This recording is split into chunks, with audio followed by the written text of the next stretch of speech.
805 webcams live Morro Bay right now. The breeze is still up and the water temperatures are cold. The surface of the water temperatures right now around 52, 53 degrees. So when you get those northwest winds coming off that water, it really cools things down. Cuesta Peak, sunrise today looking pretty good across the hills. Didn't even see much in the way of high cloud cover. The winds up again, less than yesterday, but still 29 to 40 miles per hour. This is the peak 1-minute averages. The gusts were even higher than this. Let's take a look at the next 24 hours in AG. Well, winds are going to calm down a little bit through the overnight hours. You can see ultimately fairly light, but tomorrow afternoon we're going to see the breeze back again out of the northwest, 15 to 25, probably edging on the lower end of the scale.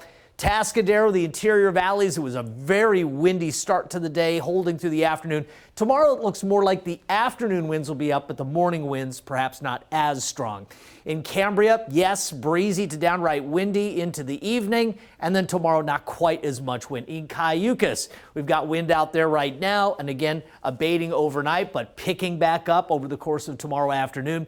Gaviota Pass is in an advisory right now, so strong winds through the overnight and picking up again tomorrow. In terms of temperature, we're heading back into the low to mid 60s in the interior valleys after starting near freezing again.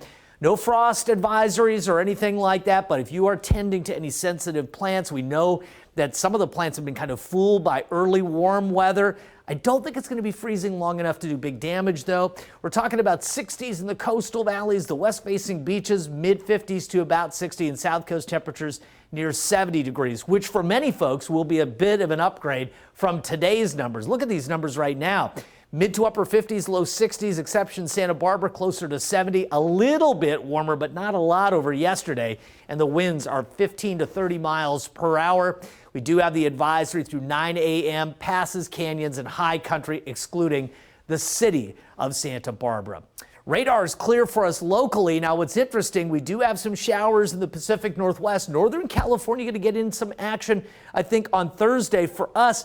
Perhaps a chance on Saturday, but like this last one, it's more of a miss than a hit. And look at all of this snow in the Dakotas and big thunderstorms near Minneapolis and also in Iowa. This is a significant event because we've got strong winds to the south as well with some wind gusts past 60. There are major fires going right now as well, so fire potential plus winds to 60. And Wednesday is still going to be cold across the west because the jet stream is in a trough, and only slow moderation until we get into next week. So the winds are back up tomorrow, but perhaps not as high as today. The temperatures creeping up very slowly. So low to mid 60s for most of the central coast, low 70s for the south coast. Overnight lows again. We're going to see some lows near 30 degrees in the interior at the coast 30s and 40s. Daytime highs at some of the beaches again with those winds coming off the water, 50s and lower 60s. So it is going to be chilly overnight and cool tomorrow, again, just gaining a couple of degrees of heat. But more warming Thursday and Friday, a minor setback Saturday, and then Sunday and Monday. Temperatures could even hit 80 for a few, but coastal valleys still remaining in the 60s. We'll take another crack at it at 6. We'll see you then. Back to you.